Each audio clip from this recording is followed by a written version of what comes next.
इस वक्त हमारे साथ लाइव जुड़ चुके हैं असंध के पूर्व विधायक सरदार बख्शी सिंह विर्क। उनसे भी हम जानना चाहेंगे आखिर जनता के बीच जा रहे हैं लोकसभा चुनाव में किस तरह का रुझान उन्हें देखने को मिल रहा है और लोग क्या पसंद कर रहे हैं। विधायक जी नमस्ते। नमस्ते जी, मैं आपके सबसे पहले 24 चैनल को बहुत बहुत मुबारकबाद देता हूं। और मैं जो हम चुनाव के इस दौरान हम गांव-गांव में जा रहे हैं और मेरी ड्यूटी तो काफ़ी दिनों से लगी है। हर बूथ के ऊपर जाके मैं वहाँ पर उस टीम को जागृत कर रहा हूँ और जहाँ पर अभी पन्ना प्रमुख, पालक, BLA 2 और जो उस बूथ के अध्यक्ष हैं उनके साथ मीटिंग करके उनको प्रेरित करके आते हैं कि आने वाली 25 तारीख तक हमने घर घर जाके वोट से अपील करनी है। हमने 60 वोट के ऊपर हर पन्ने के ऊपर हमने एक प्रमुख अपना कार्यकर्ता को बैठा दिया है। वो सारे गांव में नहीं घूमेगा, सिर्फ वो एक पन्ने के ऊपर 60 वोट होती हैं। उसके घर के सज्जे तरफ 5 घर होंगे और उसके खब्बे हाथ 5 घर होंगे। सुबह 5 घर में जाएगा और शाम को दूसरे 5 घर में जाएगा। सिर्फ 12 लोग घरों में जाना है, चाय पानी पी के आनी है, गपशप करके आनी है। और जो हमारे विरोधी भी होंगे उनके घर भी हमने जाएंगे। हम उनसे यही कहेंगे कि अगर ठीक है आपके घर में 6 वोट हैं तो अगर सारी नहीं दे पाते तो हमारे को आधी वोट दे दो। अगर सारी वोट नहीं देना चाहते तो आधी वोट दे दो।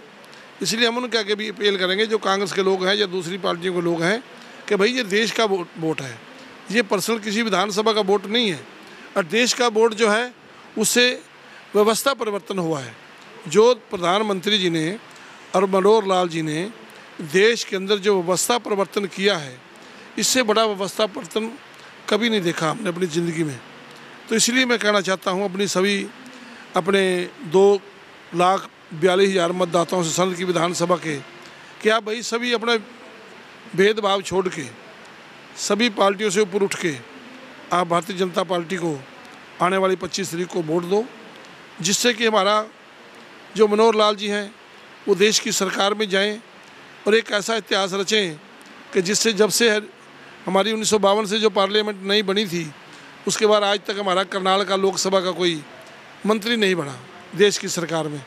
और इससे पहला मौका है कि हमारे नरेंद्र मोदी जी के साथ चलने वाले, उनके कदम कदम पर चलने वाले मनोहर लाल जी को इस बार उन्होंने अपना प्रत्याशी बनाया है। और हमारी शुक्र है कि हमारी करनाल लोकसभा से आए हैं और इस बार ज़्यादा से ज़्यादा वोटां दे के जब बना के भेजेंगे तो हमारा भी एक बहुत कद ऊंचा होगा कि हमारे यहाँ के लोकसभा के जो सांसद होंगे वो देश की सरकार के अंदर उनका बहुत बड़ा एक योगदान होगा। और जब मंत्री बन के जाएंगे तो हमारे इलाके की शान बढ़ेगी। इसमें हर बार जब हम बात करें जो व्यवस्था परिवर्तन की, तो जो कांग्रेस पार्टी के उम्मीदवार हैं दिवानसु बुद्धि राजा, वो हर अपने जहां भी जाते हैं जनसभा करते हैं वहां एक बात कहते हैं, यदि जिस पार्टी ने मुख्यमंत्री मनोहर लाल खट्टर को अपने पद से हटा दिया उस पर एक रिजेक्टेड मुख्यमंत्री का थप्पा लगा दिया, क्या करनाल की जनता उसे स्वीकार करेगी या फिर कोई बड़ा प्लान है उन्हें आगे लेके जाने? देखो ऐसा होता है, इन लोगों की बातों में हमें नहीं आना चाहिए। ये लोग जो हैं ये ऐसी फजूल की बातें करते हैं। जो हमारे माननीय मनोहर लाल जी हैं उनको रिजेक्टेड नहीं किया, उनको तो नीचे मुख्यमंत्री से उठा के वो केंद्र के अंदर मंत्री बनाना चाहते हैं मोदी जी। तो इन लोगों को यही नहीं पता। और हमारे जो इतने भोली भाली जनता नहीं देश की रही है, हमारी करनाल की जो जनता है ना, इतनी पहले वाली भोली भाली नहीं है। ये सारी बुद्धिजीवी हैं, समझदार हैं। वो सारे अपना मत जो है ना इस बार भारतीय जनता पार्टी को देंगे। जो बात करें हम दिवानसु बुद्धि राजा की, कह रहे हैं कि मेरे ऊपर बीजेपी ज़बरदस्ती से केस बना रही है, मेरे को थोप हो सकता है मुझे अंदर भी डाल दें। देखो जैसा काम करेगा वो फल तो वैसे ही मिलेगा ना। अगर उसने कोई जाके कोई किसी के कार्यक्रम में जाके बाधा डाली है या किसी के बाहर जाकर उन्होंने कोई पोस्टर लगाने की हिम्मत करी है, तो अगर उसके खिलाफ वहाँ पर प्रशासन ने कोई ना कोई कार्रवाई की है तो उसमें मनोहर लाल जी का कसूर क्या है, उनका क्या फॉल्ट है?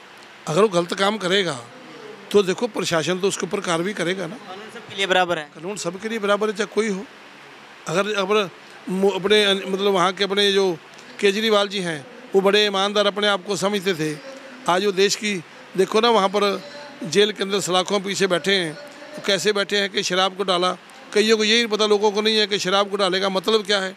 मतलब ये है कि एक अदिया जो है वहाँ पर 100 रुपये का मिलता है और उसको वो अपने दिल्ली में 250 का बेचते थे, 150 रुपये का उसमें घोटाला था। अगर बोतल 200 रुपये की थी उसको वो 500 रुपये में बेचते थे। वो 300 रुपये जो थे वो अपने अलग से लेते थे। इसको बोलते हैं शराब घोटाला। उसने इतने पैसे कमाए हैं, वहाँ पर इतने पैसे कमाए हैं कि उसके बारे में हम कुछ बता भी नहीं सकते। जिस जनता के बीच में आप जा रहे हो, जनता से आप विकास के नाम पर वोट मांग रहे हो या मोदी जी के नाम पर वोट मांग रहे हो? देखो, हम अपने हरियाणा प्रदेश में, और हरियाणा प्रदेश के मैं अपनी संविधान सभा की बात करूं, मैं तो अपने विकास के नाम से वोट मांग रहा हूं। मैंने अपने टाइम में विकास किया है, विकास कर रहा हूं और विकास करूंगा। और मुझे तो लोग जो है ना विकास पुरुष के नाम से जानते हैं। मेरे नाम से लोग कम जानते हैं, विकास पुरुष के नाम से ज़्यादा जानते हैं। कुछ कहना चाह रहे हो?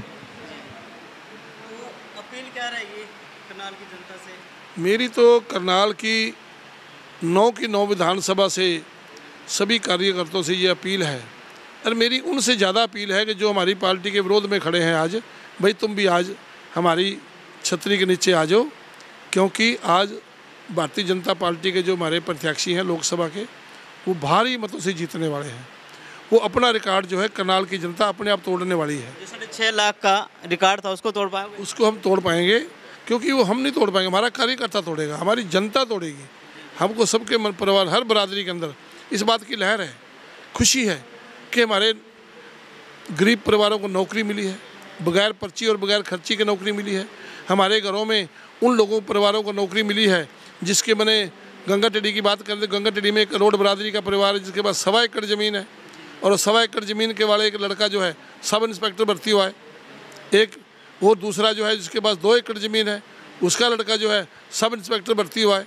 जो पहले लोग भर्ती होते थे वो 2-2 किले 3-3 किले ज़मीन बेच के जब अपना भर्ती होते थे, आज बगैर 50 पैसे का एक फार्म भरा है ओनली, और 50 पैसे का फार्म भर के आज उसने नौकरी प्राप्त की है, और अच्छी नौकरी प्राप्त की है। जो आज सब इंस्पेक्टर लगा है वो अपनी लाइफ के अंदर कभी ना कभी जब रिटायरमेंट पे जाएगा वो एसपी रैंक से भी ऊपर होकर जाएगा। विपक्ष अक्सर कहता रहता है कि सिर्फ डी ग्रुप की नौकरी दी है, जो MA BEd हैं उनको डी ग्रुप में लगाकर उनका एक अपमान किया है।